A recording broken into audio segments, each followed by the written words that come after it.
The partisan divide is deep when it comes to Ukraine, but in Joe Biden and Kamala Harris, President Zelensky will get assurances of further support.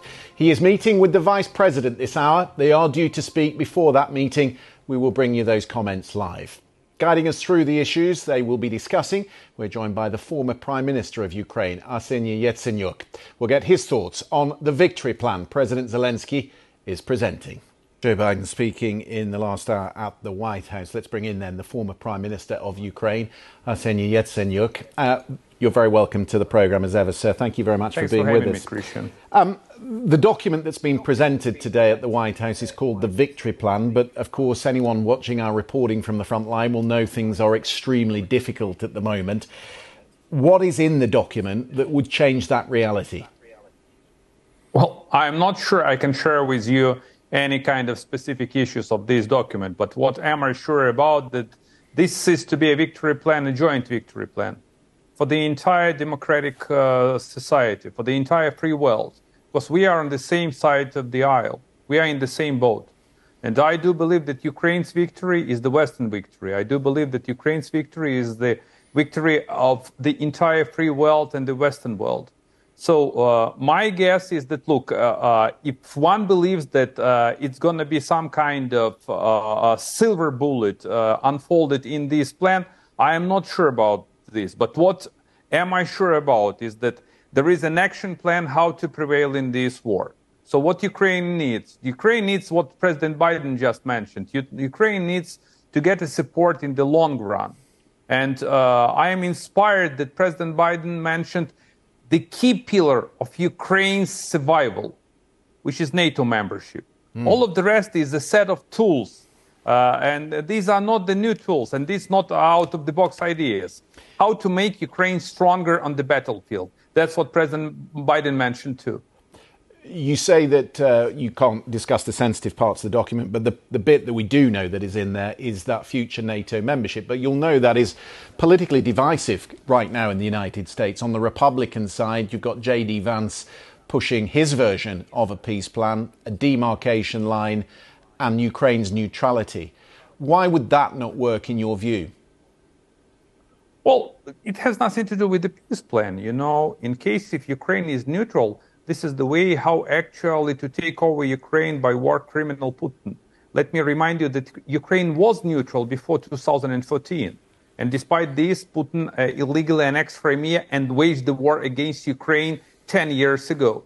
So I am confident that all these types of so-called peace plans that envisage the cede of the territory of Ukraine to Russia are completely nonsense, unacceptable, and in a clear-cut violation of international norms and international law. So the only plan which we have on the table is, first, how to restore the territorial integrity of Ukraine. Second, how to defend Ukraine. Third, how to bring to justice Russians' war criminals. Fourth, how to impose severe sanctions on Russia. And fifth, actually, is how to restore the global order and how to defend the values of the free world. And I do believe that, for example,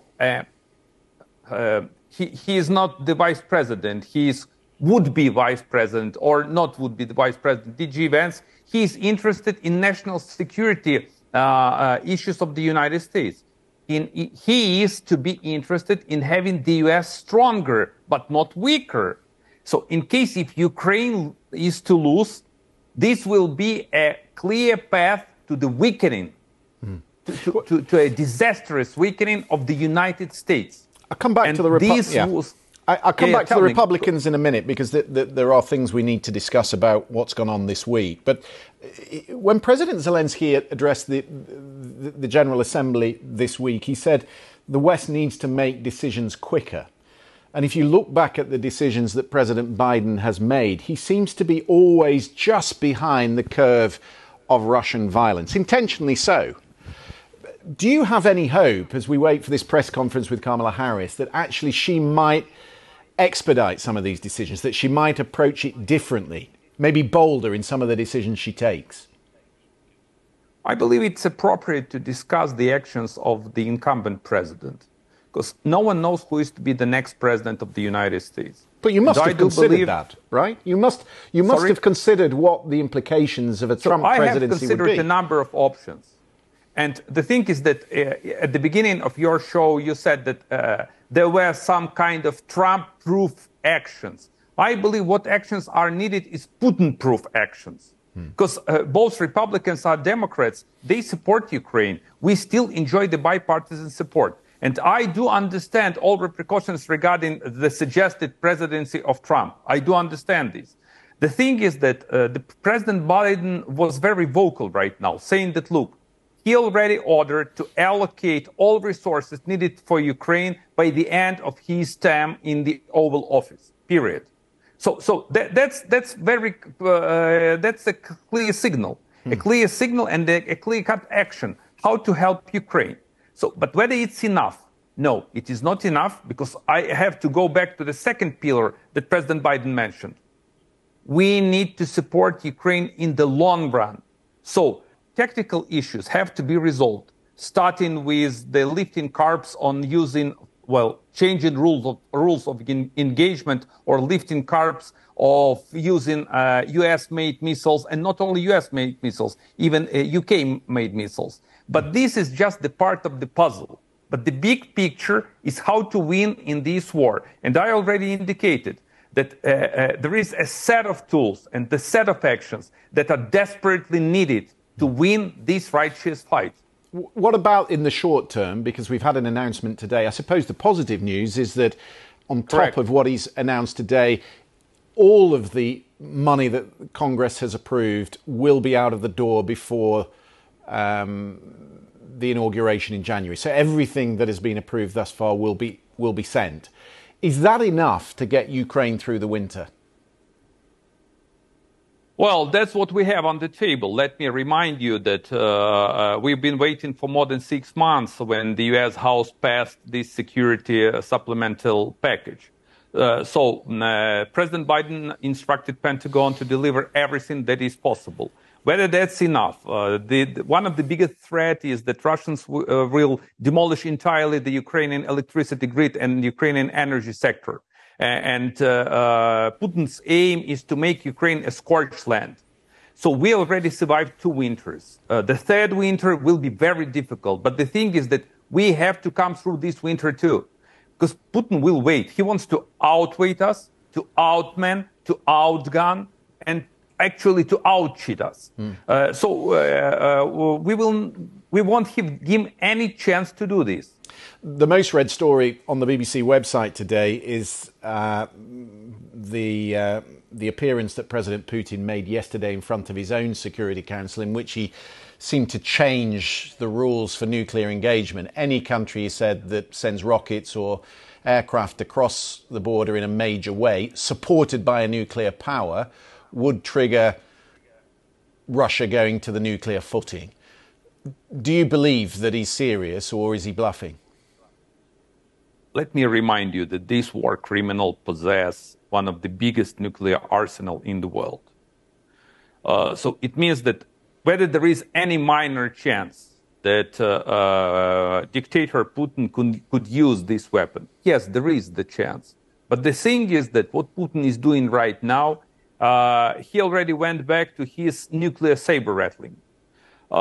In my humble opinion, he believes that in this way he could impede the Western allies of Ukraine in their efforts to supply Ukraine with the weaponry, with everything that is needed for Ukraine to survive and actually to prevail in this war. So it's a blackmail, period. And he's blackmailing not Ukraine. He's blackmailing you. He's testing you. But the equation, but that risk, I mean, this is the equation that the American president is balancing today in the White House. His defense secretary has told him that longer range missiles will not change the course of the war. No weapon, he says, on its own will change the direction of the war. And if there is a risk, as you say there is, that President Putin might send over a ballistic missile, a nuclear warhead, then that is not a decision they're going to take, is it? It's not a risk they're prepared to take. Well, risk always exists. But the biggest risk is the dictators and tyrants like Putin will take over this world. I don't believe that Putin has guts to use nukes. I do believe the Chinese will be pissed off. I do believe that he is testing your guts. He is testing you, I mean the Western world. He is testing whether we all have stamina to overcome and to stay and to defend our values. So I do believe that the only way to stop this war is to make Ukraine a NATO member. I do believe that to make Ukraine looking better and being stronger at the battlefield, the only way to do it is to supply everything that is needed for Ukraine. And do not fear Putin. The only language Putin understands is strength.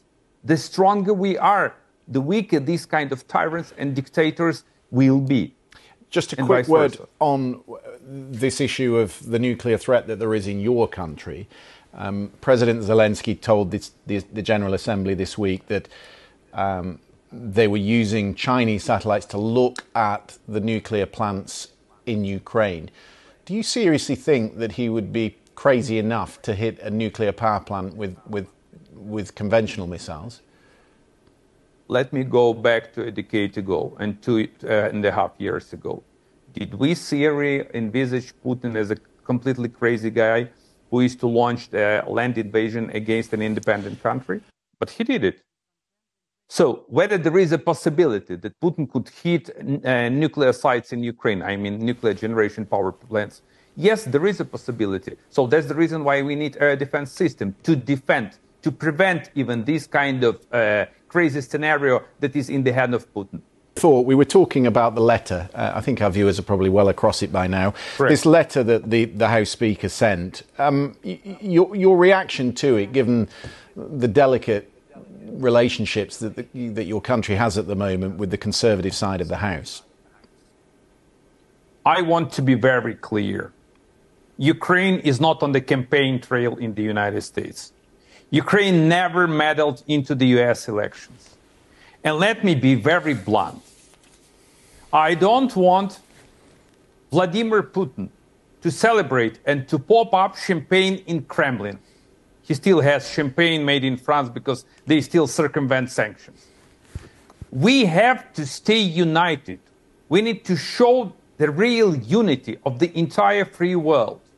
Because otherwise, look, if Ukraine fails, and this is my appeal to my American friends and our American allies, if Ukraine fails, I can tell you for sure that it won't be just Putin.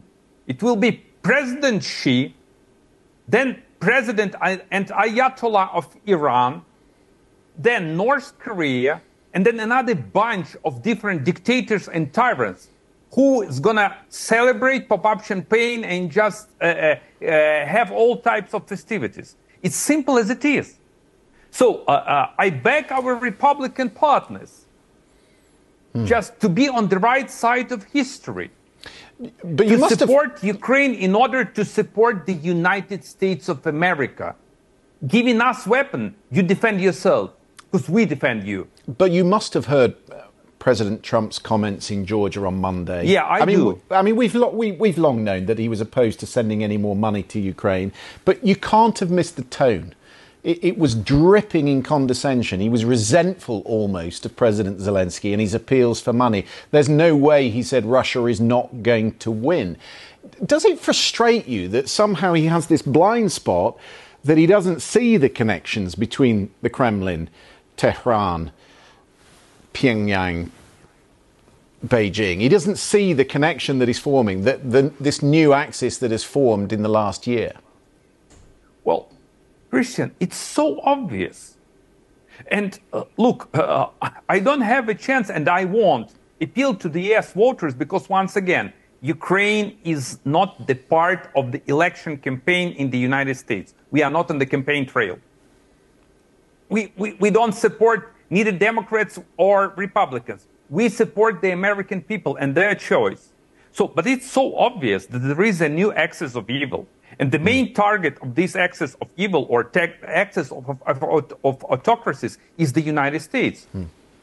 Is the free world, as the leader of the free world. And if, for example, former President Trump wants the United States to be stronger, he has to make Ukraine stronger in order to show to the entire world that the real allies and the leader of the free world will never abandon the nation that fights for its sovereignty and independence.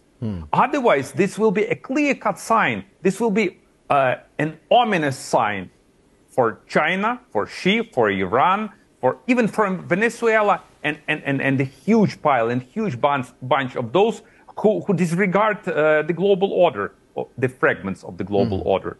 You poke fun at the Western products that go across the border into Russia, maybe French champagne, I don't know. But certainly we've seen pictures of British cars going across, all kinds of